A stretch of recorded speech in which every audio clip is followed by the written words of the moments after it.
is to get folks to think of Shelton as more than, oh well, it's just Shelton. We need to overcome that attitude. Our biggest issue, I think, is economic development and responsible economic development so that we can bring those jobs here and take care of that hopelessness, take care of that exodus of our young people out of the area, take care of the folks that are driving to Olympia to buy their size 13 shoes. And if we do that, then I think we can take care of all of that hopelessness that I agree is out there. I think part of the responsibility of an elected official in this era is to kind of be a cheerleader to get us beyond that. All right, we'll have one more question here, and this runs along the same theme. Don, you can go ahead and begin with the answer. In light of the current economic struggles, what specific actions will you take to improve the financial outlook of Shelton, its businesses and citizens? I think a lot of them we've already done. We have, even in this economically difficult time, the last couple of years, we have done in the city of Shelton close to $70 million worth of infrastructure work. We have been taking care of our underground sewer and water lines and our stormwater system in a time when there was a favorable bidding climate, and we were able to get a lot of that work done for a lot less than we would have been able to get it done maybe a few years ago. So we're well on our way. Now we need to take advantage of that infrastructure and also the fiber optics that PUD3 has put in the ground, and all of those projects that have gotten us closer to where we need to be. And we need to use those to attract other businesses to the area. All right, thank you, Gary. Same question. In light of current economic struggles, what specific actions will you take to improve the financial outlook of Shelton, its businesses and citizens? Well, number one, because I do have an experience in the home building industry, and I do have experience in the business community, I really believe we are over-regulated. I believe our policies, I think you're looking through a tunnel if you don't think our policies need to be looked at. I think we've got rules and things that just keep hacking on top of each other, which makes someone that wants to do something look at what's required of them, and they just shake their head and walk away.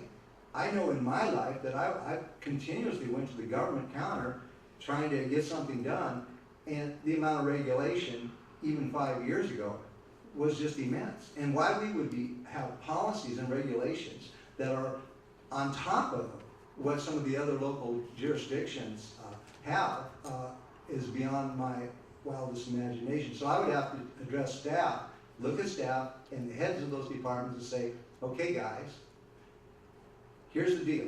We talked about repairing a street in a neighborhood, and okay, we got to have sidewalks, we got to have gutters, we got to have this, we got to have that, then we got to pave it, and then we got to remove the rock, and we got to put a different crushed rock in. It's ridiculous. These neighborhoods would scream for chip seal, and we need to give it to them. They're all tax-paying citizens, and if you think that things are okay out there in the real world where I live and talk and walk, you are deceived. It's not like that. And we have city streets that need to be repaired, and they've got to be done, and they can be done as Cadillacs or they can be done as Ramblers. No offense to either one of those companies, but we got to take a look at where we are. Sidewalks to nowhere was a term that I think we still operate under.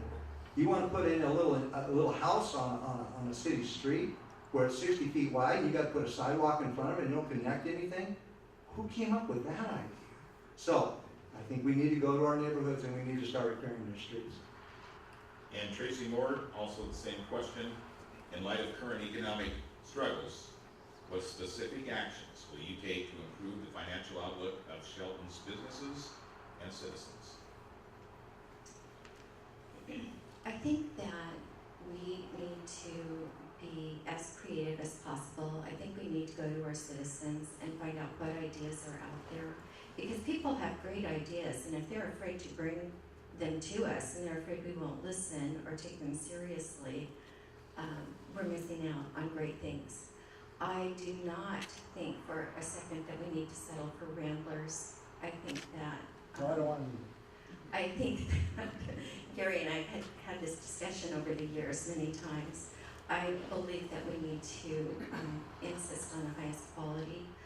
There are maybe some more creative ways of financing, of bringing in money, putting it in a pot, saving it, rather than building the sidewalks to nowhere, which I'm not sure are still required. One thing that we really need to do is take pride in the infrastructure that we have. We have sidewalks that you cannot walk on because cars park on them, because they're full of garbage. We need to take pride in and take care of what we have. All right, thank you. Time for closing comments. Tracy, if you want the microphone. You'll have 90 seconds for your closing comments, and your time begins now. Okay. I loved Shelton and have always felt bad about the negative perception that we are a second-class city, a perception that is due mostly to economic challenges and an acceptance of less than the best. As part of my campaign, I have been doorbelling and meeting as many new friends as possible. I haven't yet met anyone who is happy with the status quo of our current city government, and I haven't yet met anyone who doesn't think we can raise the bar and promote a more positive image of our community. I met a friend of Big Al's, who's one of my new friends that I met, who told me I would have his vote if he lived here. When I told him he should move here, he responded, "Give me a reason." And it kind of took me aback because that's what I want to do. I'm happy to take on that challenge and to work with this community, to give a reason to want to move here and to stay, to get involved, and to take pride in this wonderful place. Thank you again for your attention and your support. Thank you, Tracy Moore. Gary Cronce, 90 seconds. Closing comments. First, I would like to thank KMAS for sponsoring this forum, and I would also like to thank our current Mayor, John Tarrant, for a lifetime of public service to Mason County and the city of Shelton.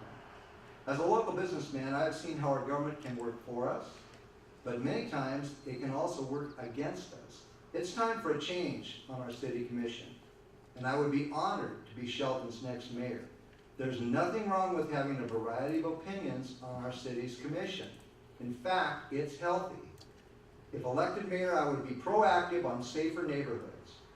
I would be proactive on creating an environment where business can grow while still respecting our need for historical preservation.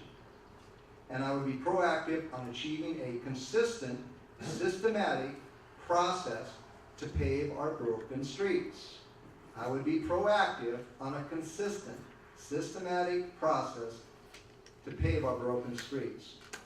This mayor election is not about emotions, yard signs, loyalties, or groups. It's about electing the right person, the right leader, at the right time for this job. Remember, I have a proven track record in business and community service in getting the job done. Thank you. Please vote Gary Cronce for Mayor of Shelton. Thank you, Gary. And John Pannell, closing comments. You have 90 seconds. Thank you. As Gary said, it's been quoted often that it's time for a change. I really admire and appreciate the job that John Tarrant has done as mayor, and I think he's done a great job for the citizens of Shelton. None of us up here is him. So regardless of what happens, there will be a change. So the question becomes, do you want change as in starting all over from scratch, or do you want change as in building on our past successes and expanding on our past accomplishments?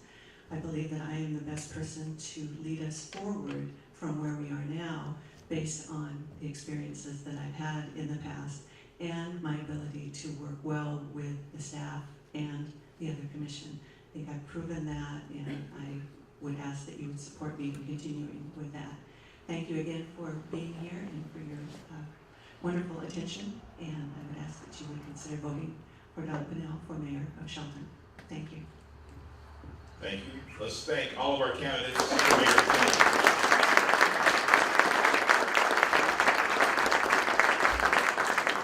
And let me once again thank you all for attending this evening. I want to thank our listening audience and remind you that not only on 1030 KMAS radio, we have provided streaming on